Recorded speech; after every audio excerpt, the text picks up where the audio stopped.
আজকে আমরা এখানে সবাই কেন সমবেত হয়েছি তার বিস্তারিত বিবরণ হতে দরকার। কাঞ্চন বল।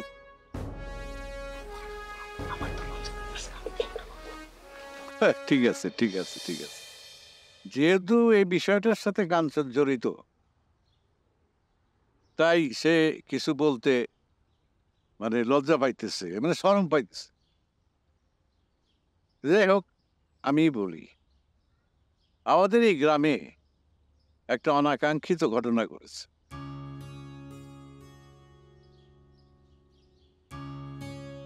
যদিও যারা এই ঘটনার সাথে জড়িত তারা কেউ আমাদের গ্রামের না। মেয়েটির নাম হলো গিয়া নূপুর, আর তার ভাই নওশাদ। তারা এই গ্রামের কেউ না। তবুও যেহেতু ঘটনাটি এই গ্রামে উদ্ঘাটিত হয়েছে, কাজেই আমাদের দায়িত্ব আছে এই ব্যাপারে কিছু করার।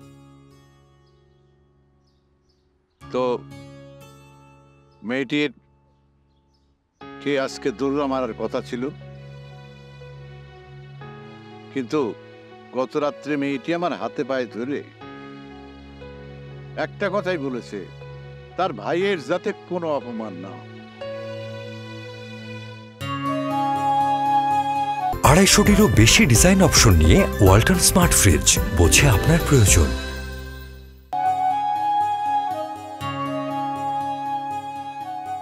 আমার অতি আদরের বোন, সেও আমার খুব ভালোবাসে।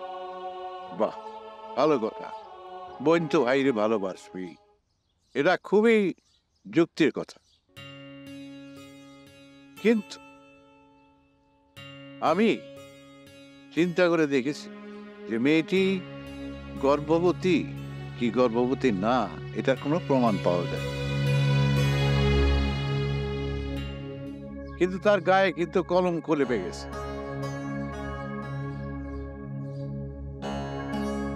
সেই কারণে এই কলঙ্ক থেকে মুক্তি দেওয়ার জন্য তার একটি বিবাহ দেওয়ার প্রস্তাব করতেছি, আপনারা যদি রাজি থাকেন। কি বলেন? বাবু, বিবাহের জন্য মায়াটা খুবই ছোট হয়ে যায়, কিন্তু এছাড়া তো কোনো সমাধানও নাই, এ কথা সত্য। আমার কোনো আপত্তি নাই। আয়ে যখন আপত্তি নাই, তাতে আমার তো কিছু বলার থাকে না। যেহেতু তিনজনের মত পাওয়া গেছে, তাই আমি ধরে নিতে পারি যে কারো কোনো আপত্তি নাই। বাবু, আহা, পরে বলবো। তুমি এইরকম একজন পাত্রীর জন্য একটা পাত্র পাওয়া খুব দুষ্কর। তাই আমি আমার কাঞ্চনকে বলেছিলাম যে সে রাজি আছে কিনা। কাঞ্চন, এখন প্রকাশ্য বলো। আপনার আদেশ শিরোধার্য। আপত্তির কিছু নাই বাবু। তাহলে ঠিক আছে, আজকে রাত্রেই আমরা সব ব্যবস্থা করে ফেলি। আমি আমার সাধ্য মতো যতটুকু হয় আমি এই বিয়ের আয়োজনটা করব। বাবু, বাবু আমার কিছু বলার আছে বাবু। হ্যাঁ, ঠিক আছে। শোনো, যেহেতু তুমি মেয়েটাকে বিশেষভাবে সহায়তা করেছ, তার জন্য তোমাকে আমি পুরস্কৃত করব। কিন্তু সেটা করব আমি বিবাহের পর।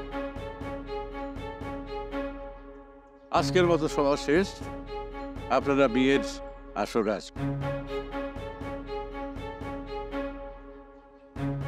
আসি। আসসালামু আলাইকুম।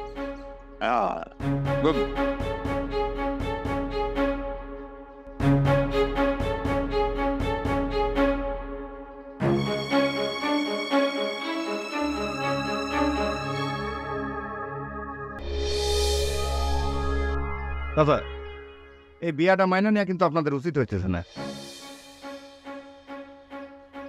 কেন বুঝতেছেন না কেন? নুপুরের এখনো বয়স কম। এই বয়সে যে ঘটনা ঘটায় ফেলাইছে তার তো সমাজে নিয়ে বাস করা কঠিন হয়ে গেছে, না কি কর নসাদ মিয়া? হ্যাঁ, মা বাবা ছাড়া এই বয়সী একটা বোন নিয়ে সমাজে চলা কত যে দুশ্চিন্তা, যার বোন আছে সেই বুঝবে। আল্লাহ যেন আমার শত্রুরও এরকম বিপদে না ফেলে। কিন্তু ভাইজান, নুপুরের তো লেখাপড়া করার ইচ্ছা ছিল, এইখানে বিয়া হইলে তার সেই স্বপ্ন জীবনে পূরণ হবে না ভাইজান। আরে জমিদার বাবু তো খুবই অমায়িক মানুষ। কাল যাইতে যখন মেয়েটার কথা শুনছে, আর বিয়ের পর যদি মেয়েটা লেখাপড়া করার জন্য আর্জি জানায়, জমিদার বাবু তো মানা করবে না। আমি তো যা যাবার মানুষ, লেখাপড়ার জন্য বোনটা যে কোথায় রাখবো এটা নিয়ে একটা চিন্তা ছিল। বিয়ার সাথে হয়ে গেলে চিন্তা নাই, বিয়ার পরে সংসার করুক, লেখাপড়া করুক, এটা তারও ইচ্ছা। হ্যাঁ, সব মিলেই আমি খুশি। আলহামদুলিল্লাহ। আলহামদুলিল্লাহ। তা আপনাদের লোক আমি আর এখন আর বসতে পারবো না, এই বাজারে যাইতে হইব, বোনের বিয়ের শাড়ি কিনতে হইব, খানা পিনার আয়োজন করতে হইব, বুঝিনি তো বিয়ের শাড়ির ব্যাপার। এই তোফা, তুমি কি যাবে নাকি আমার সাথে? আপনাই যান। আচ্ছা ঠিক আছে, আসি।